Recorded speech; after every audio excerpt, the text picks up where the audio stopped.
so quite a few weeks ago, back when we were in lesson or part 9, Faith Over Fear, we talked about how God had dealt with the Egyptians and their many gods by the plague judgments. Do you guys remember that ever so long ago?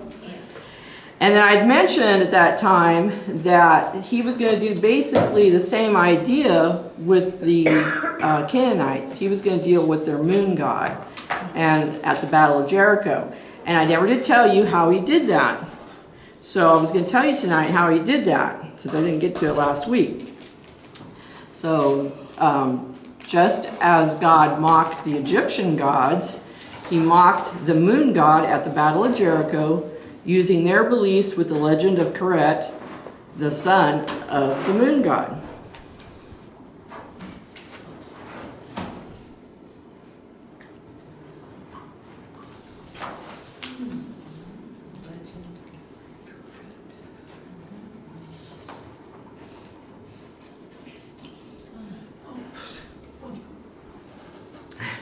Can you see it? No. Uh-oh. What's that? K-A-R-E-T? K-E-R-E-T. It's a weird, it's his name, you know, different language. So, yes. So, the legend of Keret has this, you know, the story they tell. And there were certain features in this story that were very similar to what God did at Jericho. So, I gave you a list. The legend of Keret versus the Battle of Jericho, and these are the similarities. Both started with a great feast, and as we know, we had the Passover feast before they got to Jericho, right? But for the moon god, they had a great feast, a great party before their people went on a march. So there was a special marching order with the people in this legend. The men of war went first, and then they had trumpeters go. Same thing happened at Jericho, right? There was a special marching order. Then, on top of it, there were 6 days of marching to the city. How many days did they march around Jericho? They marched 6 days, right? And then they were also, in this legend, ordered to march in silence, in this legend. And then what happened with our people at Jericho? They marched in silence. God ordered them to march in silence. So on the 7th day, this son of the moon god, Keret, they marched into the city. So what happened on our 7th day? The people marched around that city and marched into it and took it over, right? And then on the 7th day, that King Keret, who's the son of the moon god, took a bride from the city. What happened in our story of Jericho on the 7th day? Rahab was rescued out of the city. And in their legend, this son of the moon god, this King Keret, his new wife bears the next king in the family. What did Rahab do? She was the mother of kings. She had many kings that came from her family line. So this is God's way of mocking their legend, their son of the moon god. Just like he used each of the plagues at Egypt to mock the Egyptian gods. So can you imagine what these people at Jericho were thinking as they're seeing this routine 6 days, people marching around their city, and they're seeing different aspects of their own legend being walked out before them, people marching in silence, just like in their legend that they tell all the time in their city. So I just think it's pretty cool how God works. He always makes sure that people know he is God. He is the one true God, and he's putting to rest their legend. He's showing them he's God. He's just taking over, you know, acting it out for them. I thought that was so cool. So we ended Joshua chapter 6 last week with a great victory for Israel. 2 miracles that we talked about, the wall falling down, Rahab surviving, right? And then at the very end, Joshua's fame spread throughout the land of Canaan because of the victory at Jericho. And that's where we left off. But you know, sometimes with what we would call this is a mountaintop experience, great victories and everything, sometimes we slide downhill after a great victory. And that's precisely what's going to happen. That's why there's trouble in the camp today. We're going to slide downhill. There's trouble in the camp.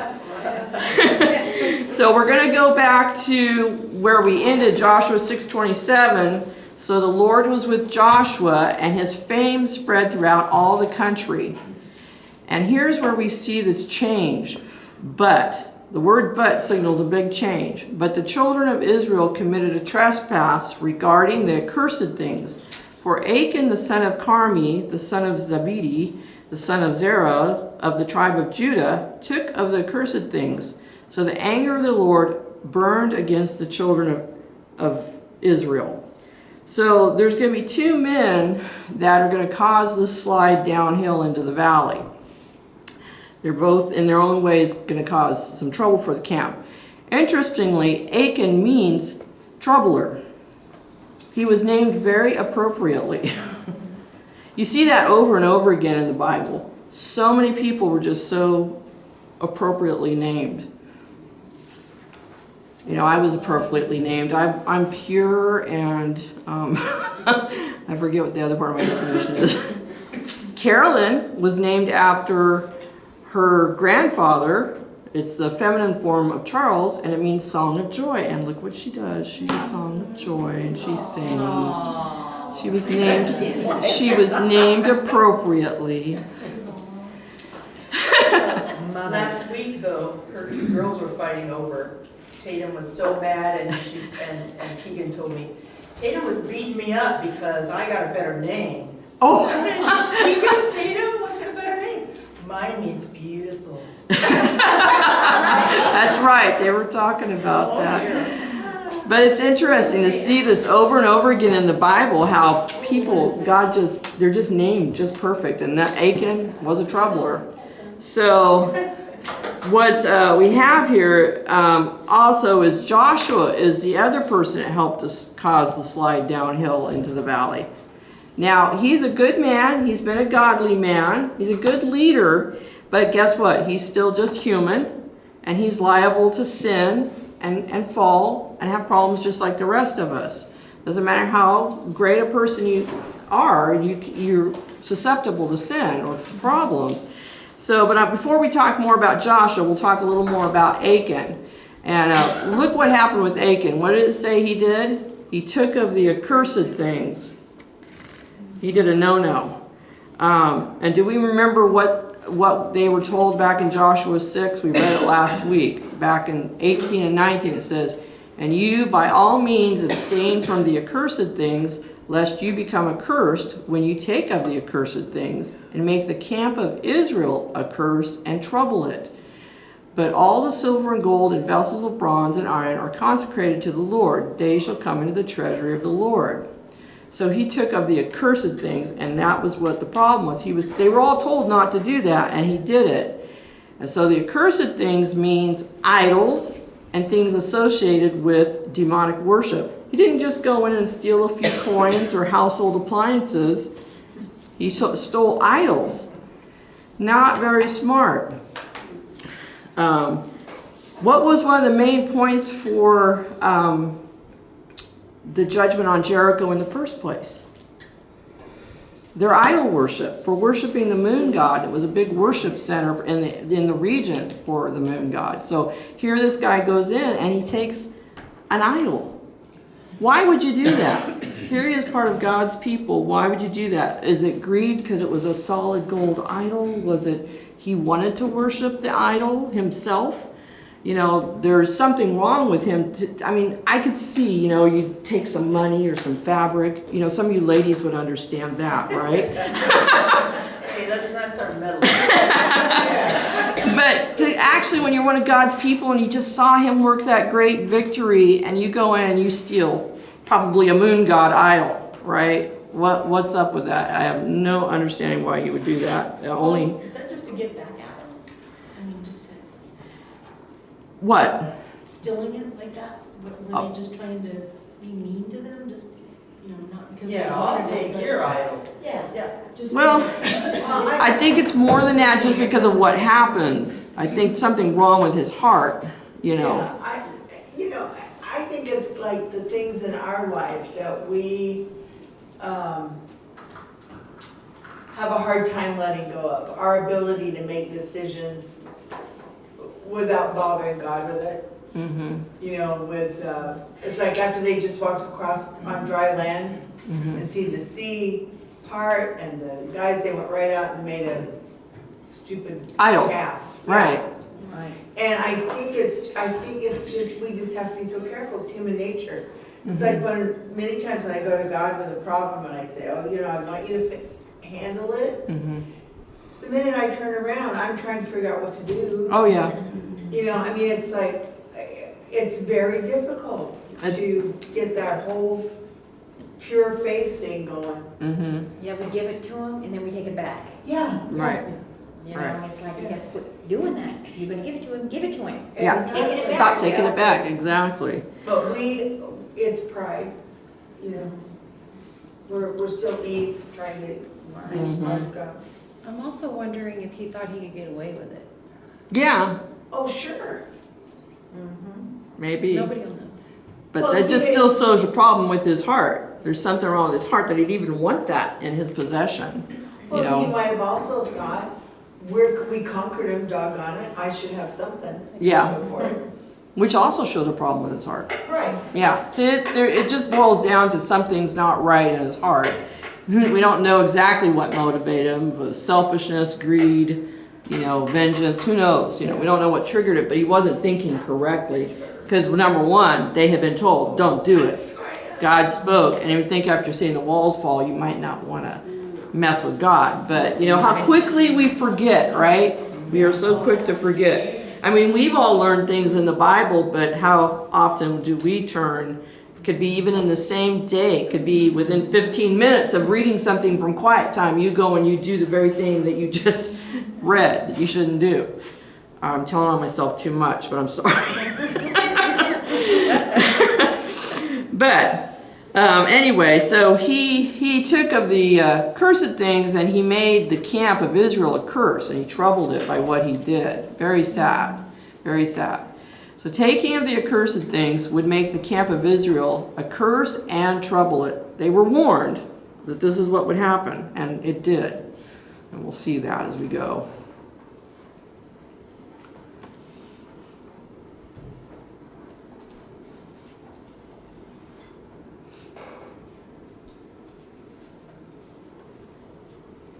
So Achan the troubler troubled the whole camp. And that's important to recognize. It wasn't just he's going to trouble himself. He has troubled the whole camp, and they were warned about that as well. Anybody takes anything, you're troubling everybody. So we need to never underestimate the damage we can do or one person can do in the body of Christ or in our families, by making the wrong decision, by sinning, by living outside of God's will. When we make that decision, we're no doubt affecting others. It's very rare when your own sin doesn't affect somebody somewhere else somehow. Very, very rare. It's usually a ripple effect. It's just like throwing that pebble in the lake, and those little ripples go out from it and have an effect on all the water, and it was just one little pebble. And, you know, we've probably all seen that with people that we know who've had substance abuse issues. And what happens? It didn't just affect them. It may not just mess up their life. It messes up families' lives. It can mess up their workplaces.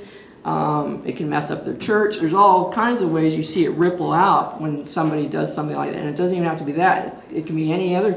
A man has an affair. It can lead to a ripple effect, right? There's all kinds of things that can go beyond you. You think you're keeping it to yourself. It's just your private sin, whatever it is, but it's not usually. It's usually having an effect on something. We even saw biblical examples of that. King David disobeyed God, and what did he do? He numbered the people. He wasn't supposed to do that, and its ripple effect was 70,000 people died. They were judged because of him. 70,000 people lost their life because of his choice to disobey God. We saw, who was it? Jonah. Jonah disobeyed God. He didn't want to go to Nineveh and preach to them, repent. He ran the opposite way. He almost caused a whole ship and its crew to be destroyed and die. And he ended up in the belly of a whale for 3 days. So his little private sin of disobedience, the running off, hurt others as well, right? They had to live through a storm at sea because of what he did. There are times in the Bible where Paul himself warned the church, the people in the church, that there needed to be sin issues dealt with in the church. And if they didn't do it, it would affect the rest of the church. One of the spots we read where he wrote something about this was in Hebrews 12, 14 and 15. It says, "Pursue peace with all people and holiness, without which no one will see the Lord, looking carefully lest anyone fall short of the grace of God, lest any root of bitterness springing up causes trouble, and by this many become defiled." If we let, I don't know, have you ever seen somebody that's bitter in the church? Have you seen it affect the church? Yeah. And it's because they're upset about something. They got offended, or they didn't like the way something was done, whatever. They get bitter about something, and it affects the whole church. It spreads. Sometimes they go and they complain to other people and cause them to be bitter. Or just sometimes it just causes a rift in the church. So Paul was warning about that what you do, the way you act, the way you think, it's going to spread out in the church. And he had another incident he addressed in 1 Corinthians 5 where he was talking about a man who was sleeping with his father's wife. Now whether that's his stepmother, I don't know, but whatever the relationship was, he told the church, you better take care of it, because that's a sin in the church. Everybody knew about it. Take care of it. And this is what happened. He says, your glorying is not good. Do you not know that a little leaven leavens the whole lump? Therefore purge out the old leaven, that you may be a new lump, since you are truly unleavened. For indeed Christ our Passover was sacrificed for us. Therefore let us keep the feast, not with old leaven, nor with the leaven of malice and wickedness, but with the unleavened bread of sincerity and truth. So what he's saying is one sin, basically that man that was having the affair with his father's wife, or a little leaven as he was putting it, can spread and grow to those around us. For them it was affecting their church, whether they realized it or not. And it goes beyond that. What happens in our church usually spreads out into the community. People hear, they talk, and if you're in Kalinga, you know how that is. Lots of talking goes on, right? So you're not just only affecting your church, or maybe who you're having the affair with, or whatever. You're affecting, it's going out, you're ruining, it's spreading, it's not good. So, okay, I did that. So what we choose to do, whether it's a sin, or even something good that we do, whatever we do affects others, and we have to recognize that it has an effect on others. So God, the reason it's so important to know this is because God sees us as united into one body. Therefore, the sin affects us all. That's what happens when we join with Christ. We become one body.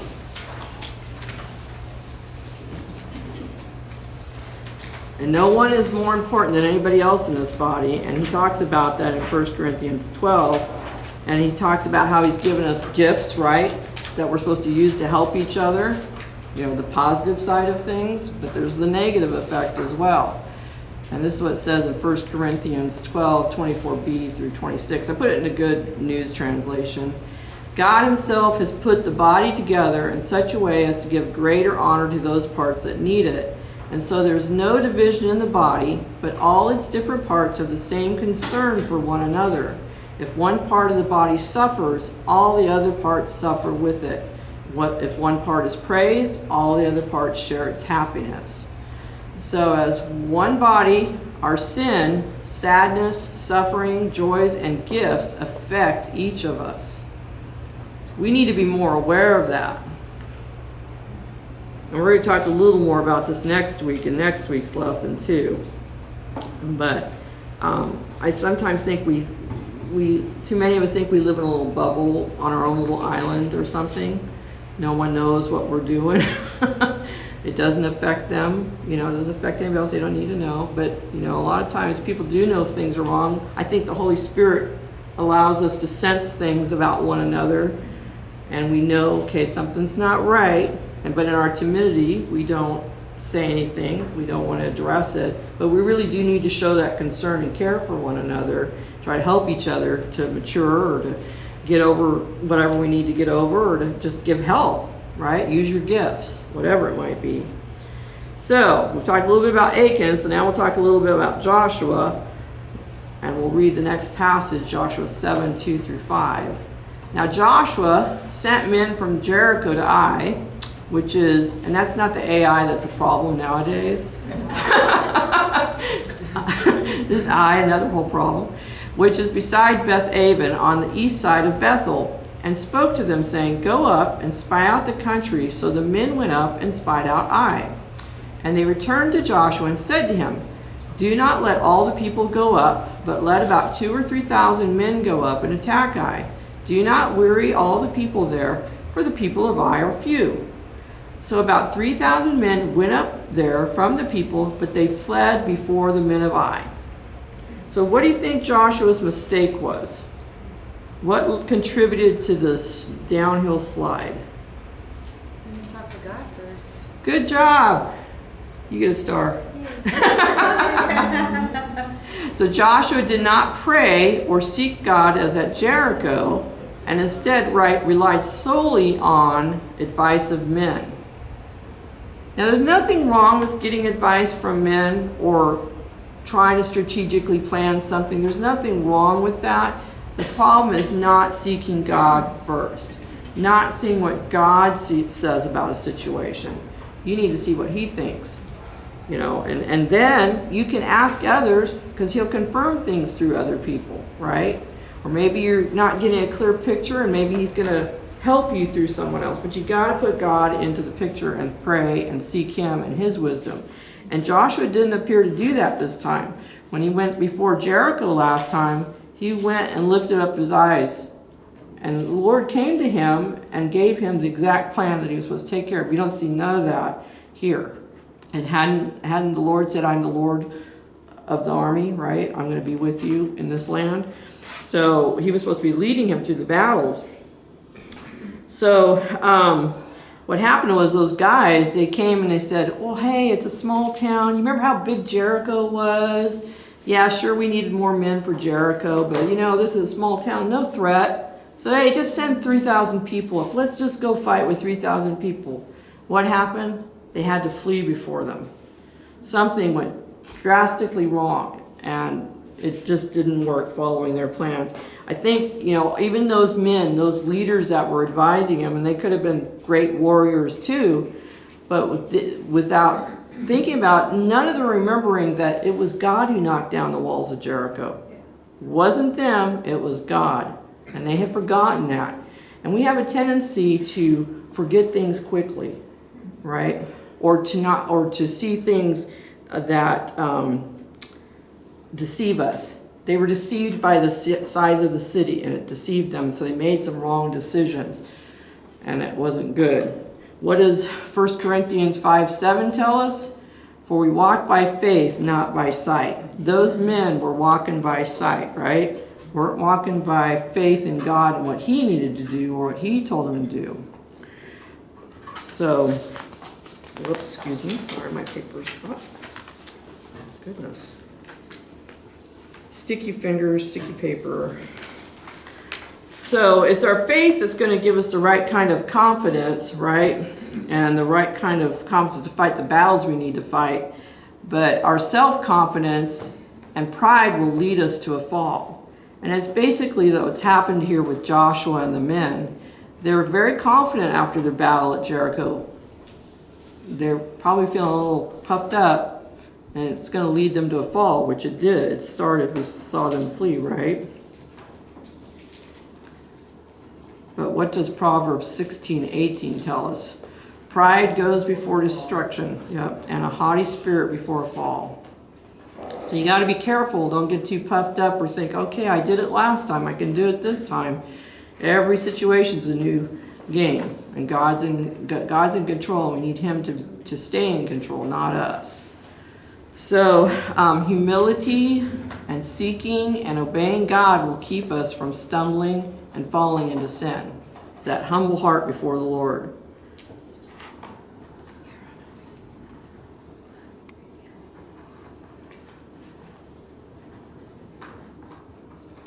So you guys ready? Let's read Joshua 7:5 again. And the men of Ai struck down about 36 men, for they chased them from before the gate as far as Shebarim, and struck them down on the descent. There they are, downhill. Therefore the hearts of the people melted and became like water. So what were the people of Jericho and the land of Canaan like before? They were the ones that were in fear and melting in fear, right? But what's happened to the people of Israel now? They're melting in fear now. Total opposite of what they should be. They were confident, they'd had a great victory, and now they're the ones running and in fear, and 36 of them have died.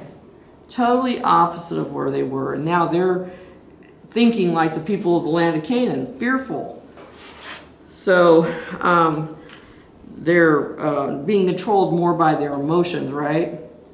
And the people had gone from confidence in the Lord and victory to discouragement and defeat. They lost this battle. Their second battle in the land, they lost.